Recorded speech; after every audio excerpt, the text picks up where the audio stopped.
இன்னைக்கு நம்ம ஒரு ரொம்ப சுவாரஸ்யமான விஷயத்தை பத்தி பேசலாமா? என்ன விஷயம்? பில்லி சூனியம். ஓ சரி, இந்த விஷயத்தை பற்றி நிறைய பேருக்கு நிறைய சந்தேகம் இருக்கும். ஆமாங்க, நம்ம ஊர்ல கூட சில பேர் எனக்கு பில்லி சூனியம் வச்சிட்டாங்க, அதனாலதான் வீட்ல தொடர்ந்து பிரச்சனை வருதுன்னு சொல்றாங்க. ஆமாங்க, அதனாலதான் இந்த விஷயத்த கொஞ்சம் அறிவியல் ரீதியா புரிஞ்சுக்கணும். அப்படின்னா முதல்ல ஒரு நேரடியான கேள்வி, பில்லி சூனியம் உண்மையிலேயே வேலை செய்யுமா? அறிவியல் ரீதியாக பார்த்தால் பில்லி சூன்யம் அல்லது அமானுஷ்ய சக்தி ஒருவரை தொலைவிலிருந்து பாதிக்கிறது என்பதற்கு உறுதியான அறிவியல் ஆதாரம் கிடையாது. ஓஹோ, அப்படியா? ஆமாங்க, ஆனா இங்க ஒரு முக்கியமான விஷயம் இருக்கு. என்ன? பில்லி சூன்யம் என்ற நம்பிக்கையால் ஒருத்தருக்கு பயம், மன அழுத்தம், தூக்கமின்மை, பதட்டம் போன்ற உண்மையான பிரச்சனைகள் ஏற்படலாம். அதாவது சூனியம் வேலை செய்யலனாலும் அத நம்புறதால பிரச்சனை வருமா? சரியாக. இதுதான் புரிஞ்சிக்க வேண்டிய முக்கியமான விஷயம். கொஞ்சம் எளிமையா சொல்லுங்க. சரி, ஒருத்தர்கிட்ட உனக்கு யாரோ சூனியம் வச்சிருக்காங்கன்னு தொடர்ந்து சொல்லிக்கிட்டே இருக்காங்கன்னு நினைச்சுக்கோங்க. சரி. ஆரம்பத்துல அந்த நபர் அதை நம்பாமல் இருக்கலாம். ஆமாம். ஆனா தினமும் அதை கேட்டுக்கிட்டே இருந்தால் கொஞ்சம் கொஞ்சமாக அவருக்கு சந்தேகம் வர ஆரம்பிக்கும். ஒருவேளை உண்மையா இருக்குமோன்னு நினைப்பாரா? ஆமாங்க, அங்கிருந்து தான் பிரச்சனை ஆரம்பிக்கலாம். எப்படி? அந்த நபருக்கு அடுத்த நாள் தலைவலி வந்துச்சுன்னு வைத்துக்கோங்க. சரி. உடனே இதுதான் சூனியத்தோட விளைவுன்னு அவர் நினைக்க ஆரம்பிக்கலாம். ஓஹோ, அடுத்த நாள் தூக்கம் சரியா வரல. சூனியம் இன்னும் அதிகமாயிடுச்சுன்னு நினைப்பாரு. சரியாக. அதுக்கப்புறம் வயிறு சரியில்லாம போச்சுன்னா? அதையும் சூனியத்தோட தொடர்பு படுத்தலாம். அப்படின்னா ஒவ்வொரு சாதாரண உடல் அறிகுறியும் அவருக்கு சூனியத்தோட ஆதாரமா தெரியும். ஆமாங்க, இதுதான் மனசு எப்படி ஒரு நம்பிக்கையை வலுப்படுத்துகிறது என்பதற்கான ஒரு உதாரணம். ஆமாங்க, இப்போ புரியுது. நம்ம மனசும் உடம்பும் தனித்தனியா வேலை செய்யாது. அதாவது மனசுல அதிகமான பயம் இருந்தால் உடம்பிலும் அதற்கான மாற்றங்கள் வரலாம். என்ன மாதிரி மாற்றங்கள்? இதய துடிப்பு வேகமாகலாம், வியர்க்கலாம், உடம்பு நடுங்கலாம், வயிற்றில் அசௌகரியம் வரலாம், தலைவலி வரலாம், தசைகள் இறுக்கமாகலாம், தூக்கம் பாதிக்கலாம். ஓஹோ, நாம டென்ஷன்ல இருக்கும்போதும் இதே மாதிரி நடக்குதே. ஆமாங்க, அதுதான். அப்படின்னா பயம் உடம்புக்குள்ள உண்மையான மாற்றத்தை உருவாக்குமா? ஆமாங்க, நம்ம மூளை ஆபத்து இருக்கிறது என்று நினைத்தால் உடம்பை எச்சரிக்கை நிலைக்கு கொண்டு வரும். இதைத்தான் ஃபைட் ஆர் ஃப்ளைட் ரெஸ்பான்ஸ்னு சொல்வாங்களா? சரியாக. சரி, இன்னொரு விஷயம் கேக்குறேன். சில பேர் வீட்டுக்கு முன்னாடி எலுமிச்சை, முட்டை, கருப்பு துணி, பொம்மை மாதிரி பொருட்களை பார்த்துட்டு ரொம்ப பயப்படுறாங்க. ஆமாங்க, அந்த பொருட்களுக்கு அமானுஷ்ய சக்தி இருக்கிறது என்பதற்கு அறிவியல் ஆதாரம் கிடையாது. ஆனா அதை பார்த்த உடனே பயம் வருது. அந்த பயம் உண்மையானது. ஏன்னா நம்ம மூளை ஒரு பொருளுக்கு ஒரு குறிப்பிட்ட அர்த்தத்தை கொடுத்துட்டா அந்த பொருளை பார்த்த உடனே அதனுடன் தொடர்புடைய உணர்வு உருவாகலாம். அப்படியா? ஆமாங்க, உதாரணத்துக்கு ஒரு குறிப்பிட்ட இடத்துல ஒரு மோசமான சம்பவம் நடந்துச்சுன்னு நினைச்சுக்கோங்க. சரி. அதே இடத்துக்கு மறுபடியும் போகும்போது சம்பவம் எதுவுமே நடக்காமலேயே நமக்கு பயம் வரலாம்.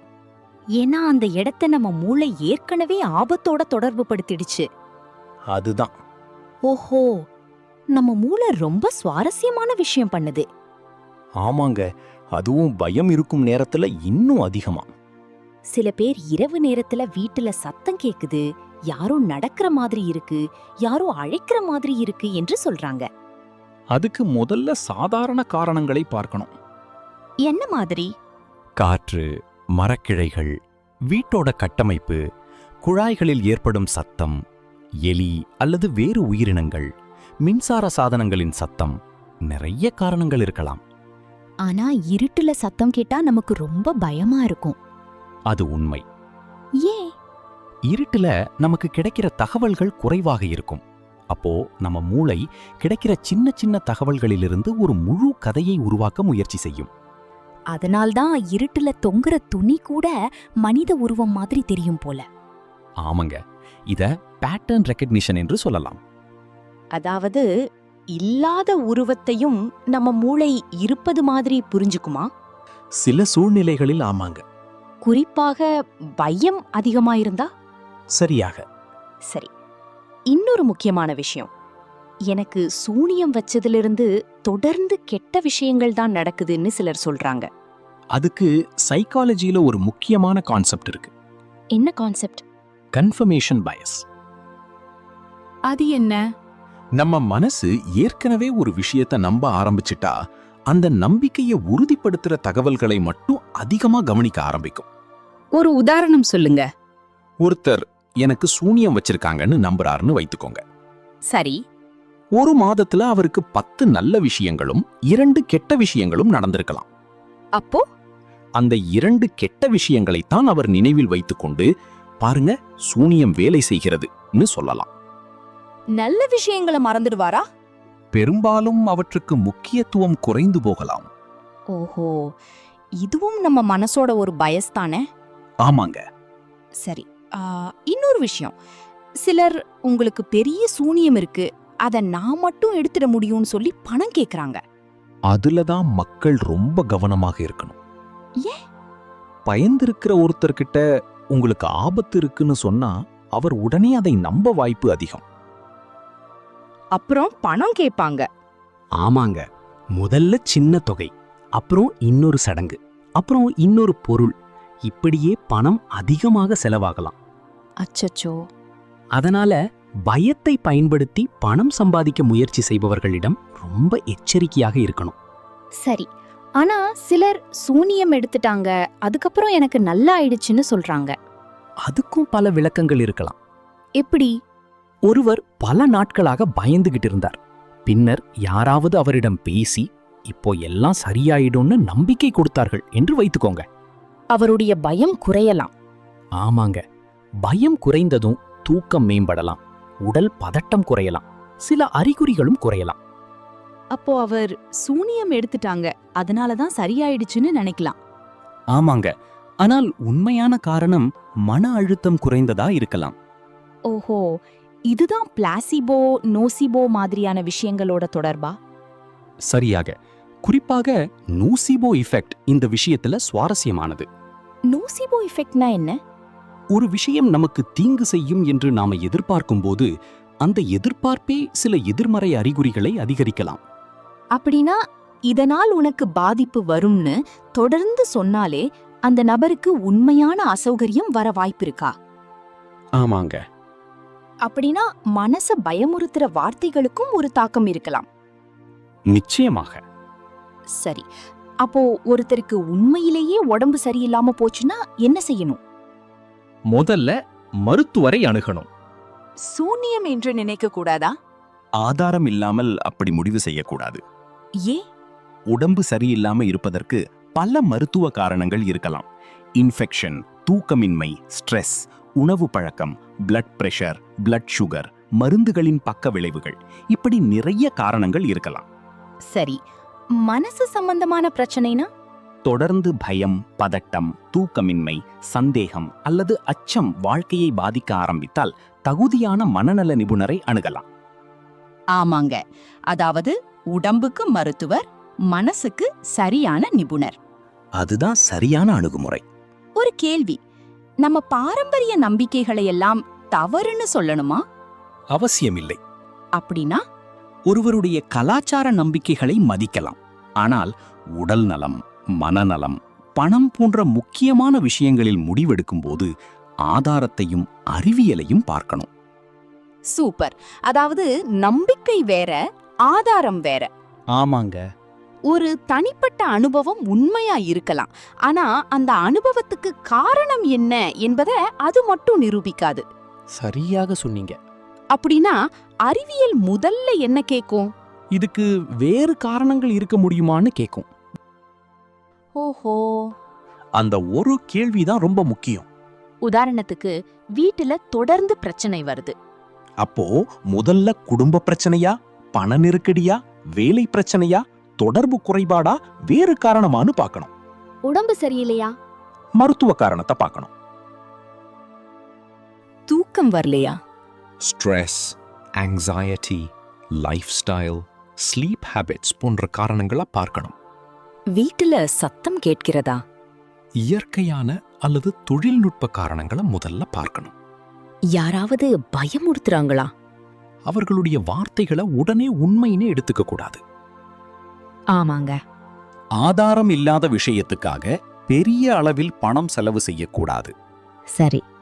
பயத்தில் எடுக்கப்படும் முடிவுகள் பல நேரங்களில் நமக்கே எதிராக போகலாம். இப்போ எனக்கு ஒரு விஷயம் தெளிவா புரியுது. என்ன? சில நேரங்கள்ல நம்ம பயம்தான் பிரச்சனைய இன்னும் பெரிதாக்குது. ஆமாங்க. முதல்ல ஒரு சந்தேகம், சரி. அப்புறம் பயம், ஆமா. பயத்துக்கு அப்புறம் உடல் அறிகுறிகள். சரி. அந்த அறிகுறிகளை சூனியத்தோட தொடர்பு படுத்துறோம். அதுதான் ஒரு விஷியஸ் சைக்கிள் ஆகிடலாம். ஓஹோ, அப்படின்னா அந்த சைக்கிளை உடைக்கணும். ஆமாங்க. எப்படி? முதல்ல அமைதியாக இருக்கணும். அடுத்தது உண்மையான காரணத்தை தேடணும். உடல் பிரச்சனை என்றால் மருத்துவரை அணுகணும். மன அழுத்தம் என்றால் அதை சரியாக கையாளணும். ஆதாரம் இல்லாத குற்றச்சாட்டுகளை நம்பக்கூடாது. சரி. முக்கியமாக பயத்தை வைத்து யாராவது உங்களிடம் பணம் கேட்கிறார்களா என்று கவனிக்கணும். ரொம்ப முக்கியமான விஷயம். ஆமாங்க. இப்போ ஒரு சின்ன சம்மரி சொல்லுங்க. சரி. பில்லி சூனியம் அல்லது அமானுஷ்ய சக்தி ஒருவரை பாதிக்கிறது என்பதற்கு உறுதியான அறிவியல் ஆதாரம் இல்லை. சரி. ஆனால் அந்த நம்பிக்கையால் ஏற்படும் பயம் மற்றும் மன அழுத்தம் உண்மையான உடல் மற்றும் மன அறிகுறிகளை உருவாக்கலாம் அல்லது அதிகரிக்கலாம். கான்ஃபர்மேஷன் பயஸ் காரணமாக கெட்ட சம்பவங்களை மட்டும் கவனிக்கலாம். ஆமாங்க. நோசிபோ எஃபெக்ட் காரணமாக எதிர்மறையான எதிர்பார்ப்பு சில அறிகுறிகளை அதிகரிக்கலாம். சரியாக. அப்படின்னா தீர்வு என்ன? பயத்துக்கு பதிலா கேள்வி.